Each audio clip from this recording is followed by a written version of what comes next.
Billiard. I got so much motherfucking design on right now. Break it down, bring it back, make it clap. I got 3 old thoughts, new guap, where that thing. Bitches on my line, and you know they come strapped. Hold up. Bismillahirrahmanirrahim. Assalamualaikum warahmatullahi wabarakatuh. Alhamdulillahirabbil alamin wa bihi nasta'in wa ala umuri dunya waddin. Assalatu wassalamu ala asrofil anbiya'i wal mursalin wa ala alihi wa sahbihi ajmain. Amma ba'du. Yang terhormat Ibu Muflihah selaku pengampu mata kuliah pengantar manajemen, perkenalkan nama saya Ayu Anjani, kelas 1A Akuntansi. Di sini saya akan mempresentasikan hasil diskusi kelompok 1, yaitu yang pertama, pengertian dan pentingnya manajemen. Yang kedua, filsafat dan asas-asas manajemen. Yang ketiga, ilmu dan seni manajemen. Dan yang terakhir, kesimpulan dari materi. Pengertian manajemen.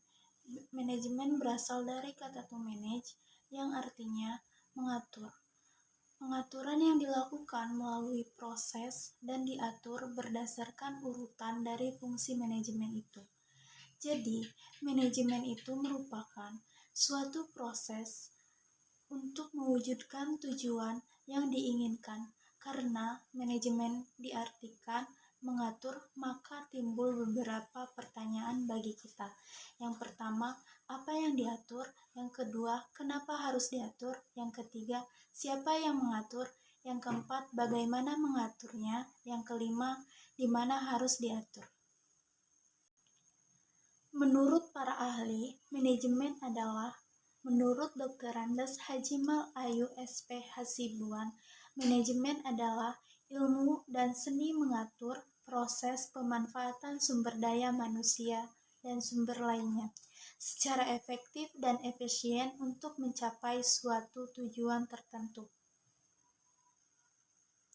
Menurut Andrew F. Sikula, manajemen pada umumnya dikaitkan dengan aktivitas perencanaan, perorganisasian, pengendalian, penempatan, pengarahan, pemotivasian, komunikasi, dan pengambilan keputusan yang dilakukan oleh setiap organisasi dengan tujuan untuk mengkoordinasikan berbagai sumber daya yang dimiliki oleh perusahaan, sehingga akan dihasilkan suatu produk atau jasa secara efisien.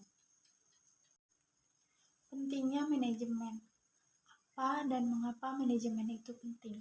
Yang pertama, pekerjaan itu berat dan sulit untuk dikerjakan sendiri, sehingga diperlukan pembagian kerja, tugas, dan tanggung jawab dalam penyelesaiannya.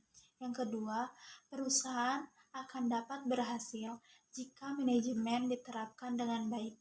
Yang ketiga, manajemen yang baik akan mengurangi pemborosan. Yang keempat, manajemen mengakibatkan pencapaian tujuan secara teratur. Apakah dasar persyaratan supaya manajemen dapat diterapkan? Yang pertama, ada tujuan bersama dan kepentingan yang sama yang akan dicapai. Yang kedua, ada kerjasama di antara sekelompok orang dalam ikatan formal dan ikatan tata tertib yang baik. Yang ketiga, ada pembagian kerja tugas dan tanggung jawab yang teratur. Yang keempat, ada pemimpin atau pengatur dan bawahan yang akan diatur. Yang kelima, ada hubungan formal dan ikatan kerja yang tertib. Filsafat dan asas-asas manajemen. Filsafat manajemen adalah kerjasama saling menguntungkan, bekerja efektif, dan dengan metode kerja yang terbaik untuk mencapai hasil yang optimal.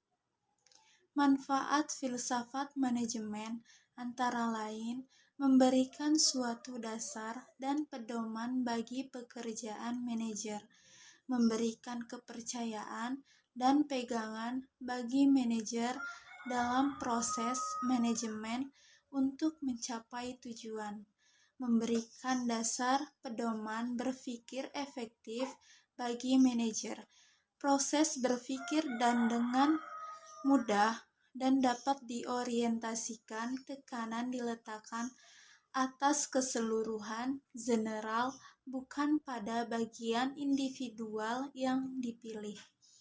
Ilmu dan seni manajemen. Ilmu adalah sekumpulan pengetahuan yang telah disistematisasikan, dikumpulkan, dan diterima menurut pengertian kebenaran umum mengenai keadaan suatu subjek dan objek tertentu. Scan manajemen. Manajemen ilmiah adalah suatu kumpulan pengetahuan yang disistemasi, dikumpulkan, dan diterima menurut pengertian kebenaran universal mengenai manajemen. Manajemen memiliki ciri-ciri sebagai berikut. Yang pertama, tersusun secara sistematis atau teratur. Yang kedua, dapat dipelajari dan diajarkan. Yang ketiga, menggunakan metode-metode ilmiah. Jadi kesimpulan dari materi 1, 2, dan 3 adalah dengan demikian dapat ditarik kesimpulan bahwa ilmu mengajarkan kita tentang sesuatu, sedangkan seni atau art mengajarkan kita bagaimana sesuatu hal yang dilakukan.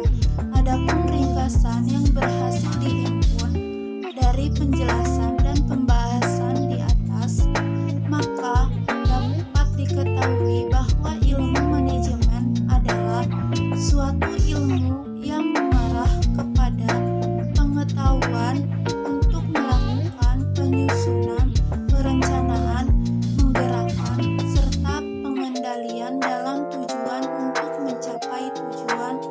untuk mencapai sebuah target yang telah ditetapkan dengan memanfaatkan sumber daya manusia dan yang tersedia lainnya.